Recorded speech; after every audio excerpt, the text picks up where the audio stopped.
everyone, welcome. We're going to do the anterior leg work today, Shiatsu. So just to clarify, this recipe has a really nice flow to it, but when you first do it, there's all kinds of instructions and little details and stuff like that. So two words that I'm going to use a lot of is parallel. So right now I would consider myself parallel to my partner. And then perpendicular. So a cross sign, a plus sign, a equal sign. All right, I know I just want to be clear. So to begin, I'm going to sit perpendicular to my partner. And I want to come in so that the arch of his Achilles is spooning with my thigh and his foot is resting against my hara. So I know that this position for some of you with your knees is difficult. Again, if you can't do it, you can do it with your legs out, or you can do it with a pillow underneath you. But I'm going to now take the hand that's furthest away from his head and cup that up underneath just above his calcaneus. And then this hand, the heel of my hand kind of rests on pretty much where the ankle is.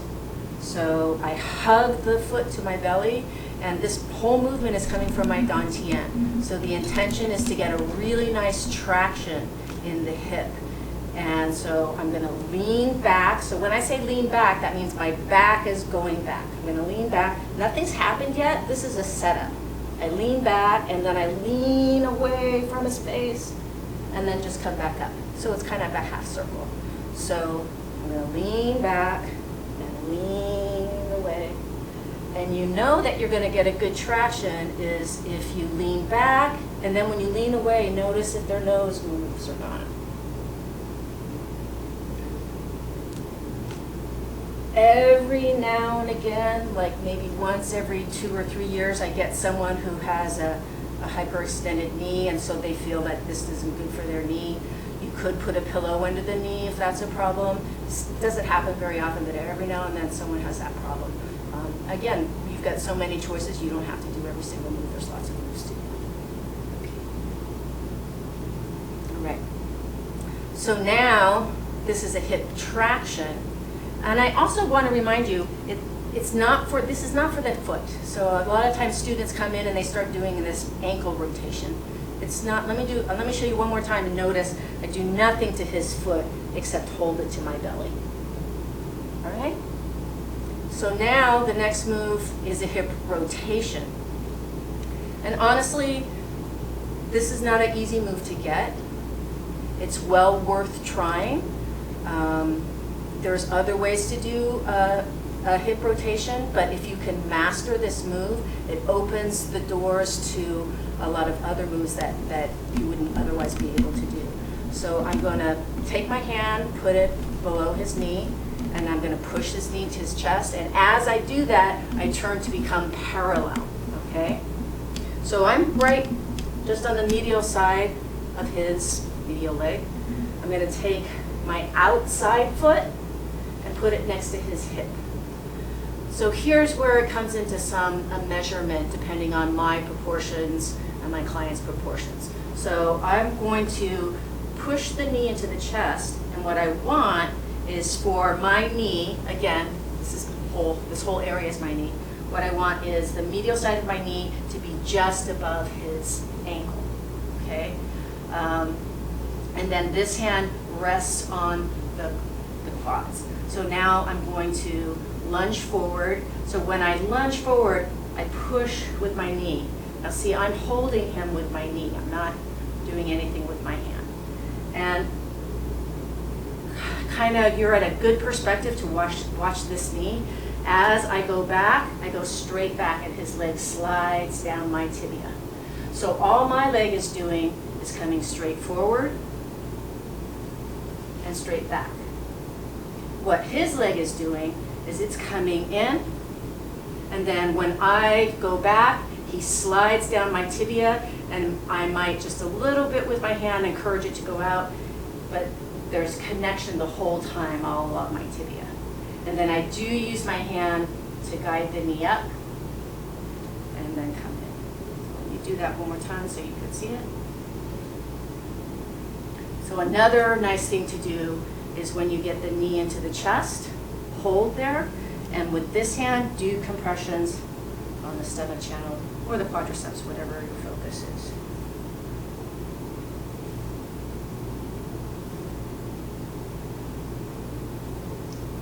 And now I'm going to bring the leg down.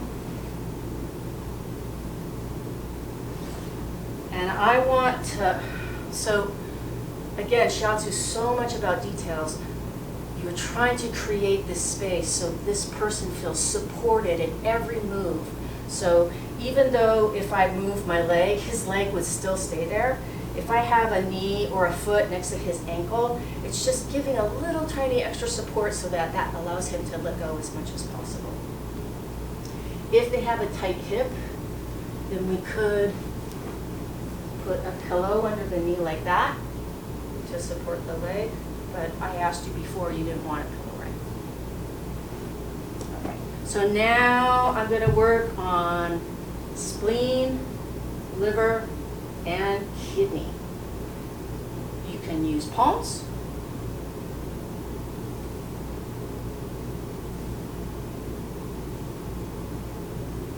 You can use thumbs.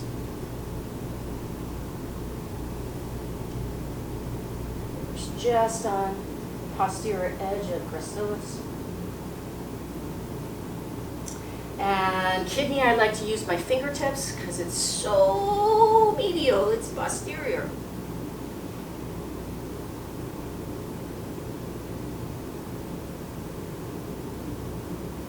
You could use any tool that you can think of. You could use knuckles.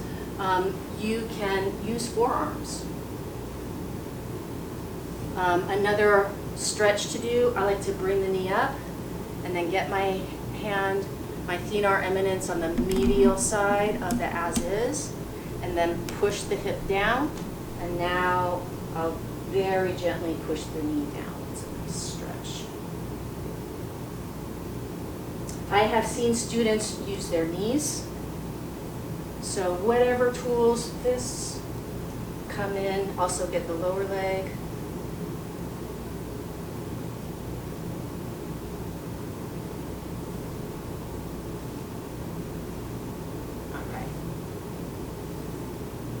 So now the knee is bent. I'm going to keep the knee bent and just let the foot rotate so the foot stays on the mat.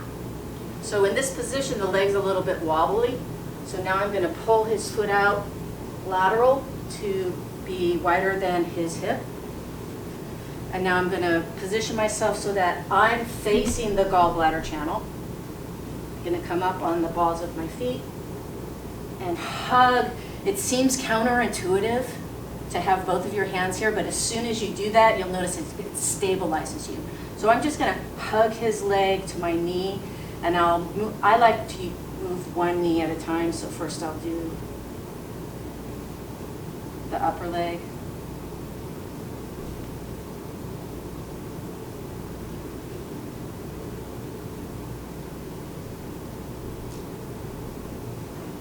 And then I'll do the lower leg. Going up and down, doing compressions, and then you're getting the compression by hugging the leg to you and a little bit of push with your knee. You'll feel it.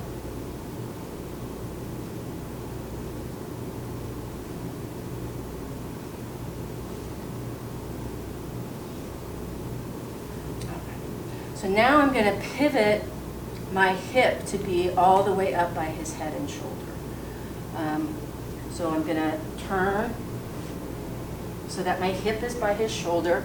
Now he's taller than me, so it works for me here, but if I had a smaller person, I might be up higher. I'm going to hold the upper tibia and then pick the leg up. So here's the thing.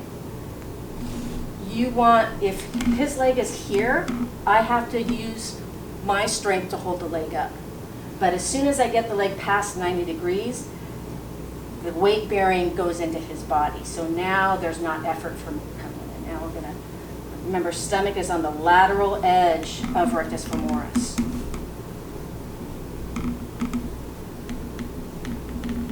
And I'm only using the leg that's closest to his body.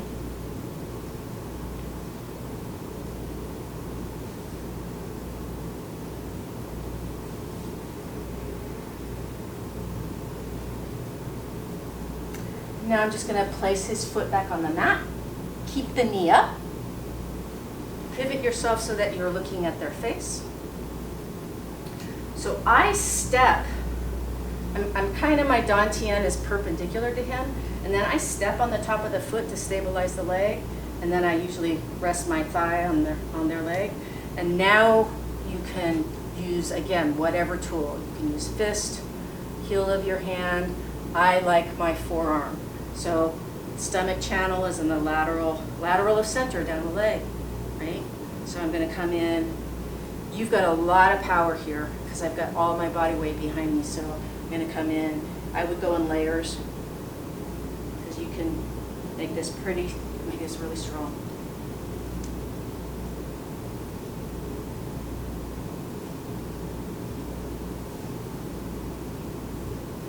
Sometimes the fabric of their clothes doesn't allow you to do a stroke, so you might have to do a series of compressions, or sometimes it like skips, and then you go, and it skips, and it goes. So that's okay. These particular clothes allow me to glide, but if you can't glide, don't worry about it. Just work with it. All right. So now I'm going to bring the leg back down to the mat. Support under the knee. Always fix their clothes. And now I'm going to measure for stomach 36.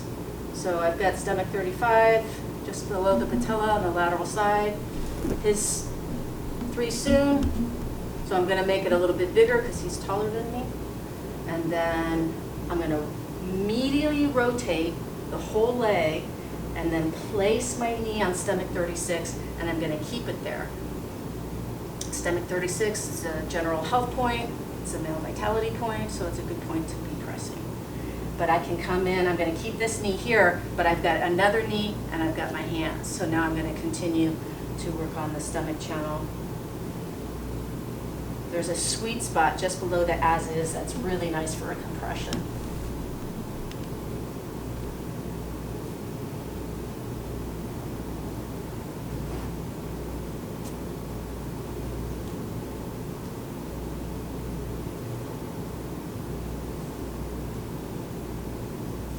So right now I would consider myself perpendicular to his body.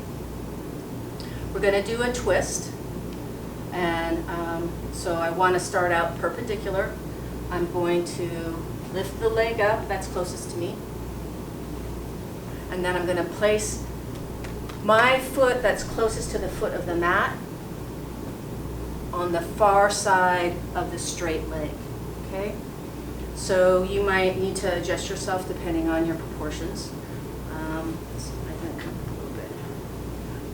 So the first thing I'm going to do is I'm going to get the back of his knee below my knee. Like that. Okay? So this is the beginning. Most people can get this far. So now, to bring him into the twist, I actually like using my leg to do it. So I'll see how I scoop my foot out, and then as I go into a lunge, see how that moves his whole body. And now I feel a little bit overextended, so now I'm going to bring my knee in, and then I can slide my foot out more. And now I can reach here.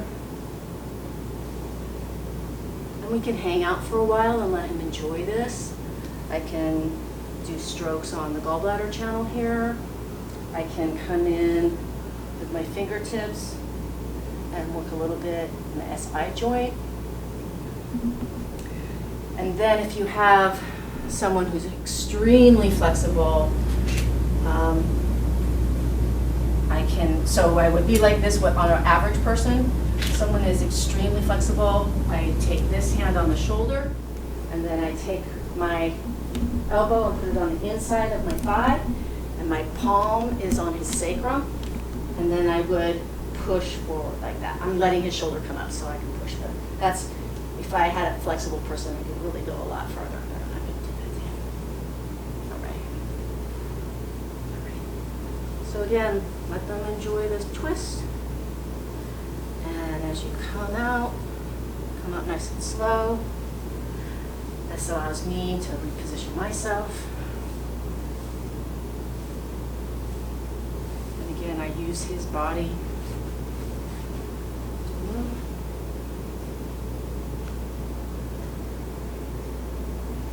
And down. And now going to the other side, sitting perpendicular to their body, and do the hip rotations. So now that we've done both legs, now we're going to do some nice stretches. So I'm going to come down and stand up and pick his feet up. So this is a lumbar swing. So I want, it's a counterbalance thing. So I want my dantian to be as close to his as possible. So see how my feet are up by his hips? His knees are kind of bent. And if they have pants on, push the pant legs down, because if you do this with the pant legs up, you pull the pants off. So get your hands on the outside and then turn your palms up so they're on the gastroc. Now my glute is sticking out in back a lot. You need to rest. And all I do is push my pelvis forward and it straightens my body. And I only need to lift him up a little bit, okay? And see how his low back swings. So I also bounce. Okay. So now I'm gonna lower his body down and push his knees in. And now the feet are on my hara. So we could, if their feet are really, really big, if you just rotate the feet out just a little bit, sometimes that's helpful. I don't like it. I want that.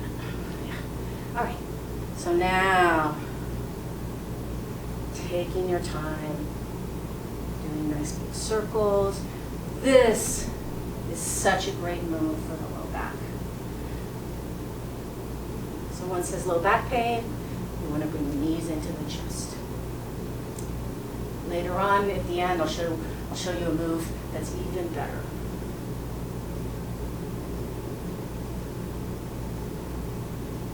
Also, when I'm working with a gentleman, I just hold on to their legs, and they usually naturally separate. I don't try to force keeping their knees together.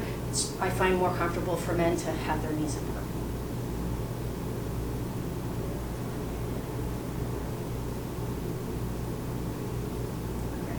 So I would consider myself parallel right now. So I'm going to hold on to his legs and just pivot so that I'm perpendicular.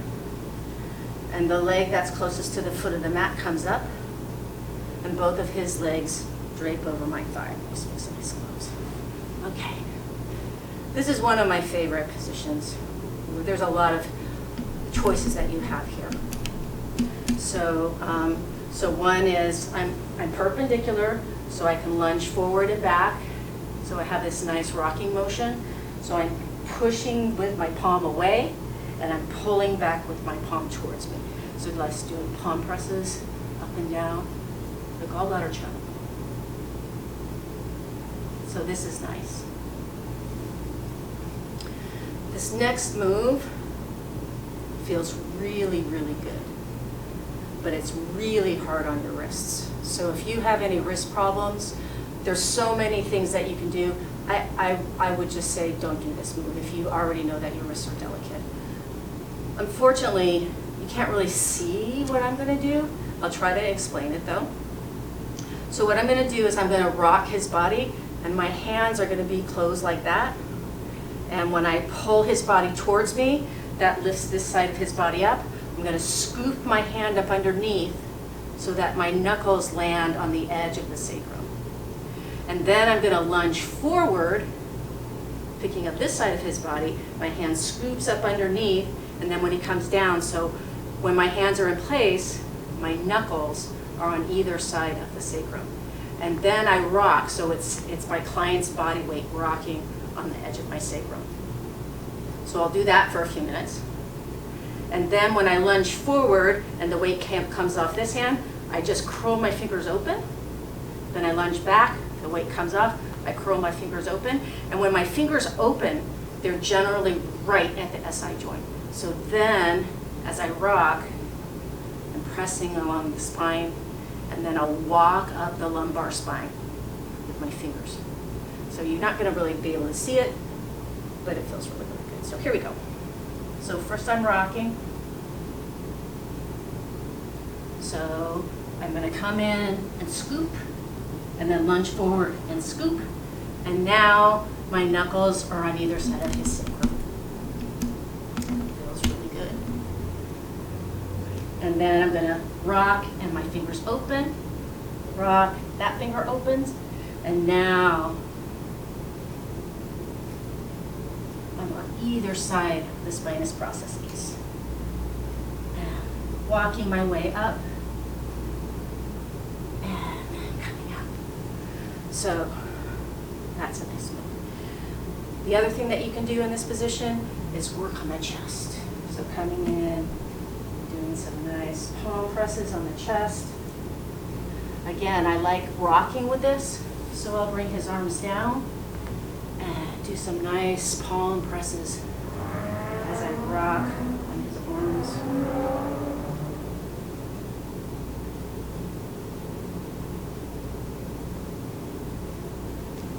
And I can also kind of set back and do some passive joint movement too.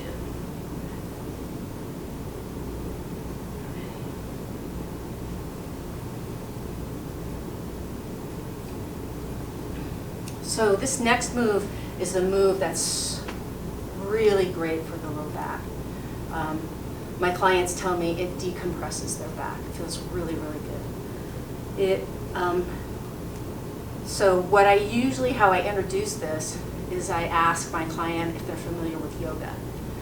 If they say yes, then it makes my life easier, and I can say, okay, I'm going to push your knees up to go above your head, to go in the, oh, I just blanked on the name of the pose. Plow. Plow. So I bring their knees up, and then I'll push them into a plow.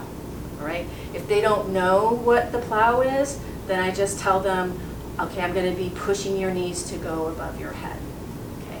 So the way that I do that is I support under their leg. So right now I'm perpendicular, so I want to get parallel, so I come back, and I like to rest their heels right below my clavicle, and then I get my hands on the gastrocs pretty close to the knee. And I'm going to push straight ahead. That's going to lift his whole upper body up. So I'm going to push straight ahead.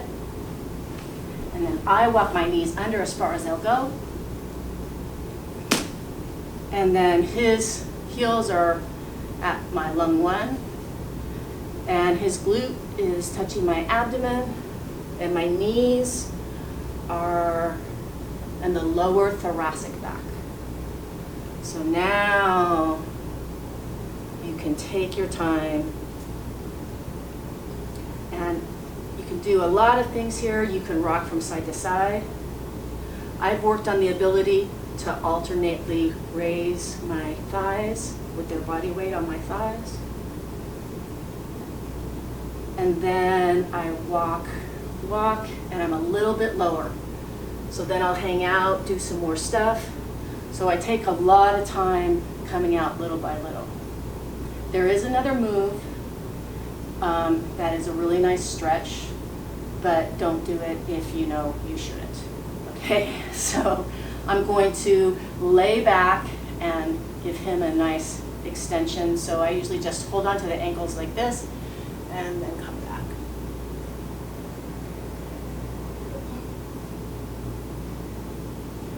And it's counterintuitive, but I actually pull on his legs to come up. So I come back, and then to come up and pull on his legs. There. And then we'll go back. So each time you go lower, it feels really nice. So now I'm just above his ilium, and I'll hang out here, rock with my knees, and then I'll come a little bit lower. Now I'm in his glutes. So each time you come lower, feels really, really nice. So you want to take your time coming out, and then eventually you work your way out. So now I'm just above the ischial tuberosities. And now I'm out, I'm out. And now I come out, and here we are. The next move in the recipe is the hara. So if I know I want a pillow under their leg, this is a perfect opportunity to grab a pillow.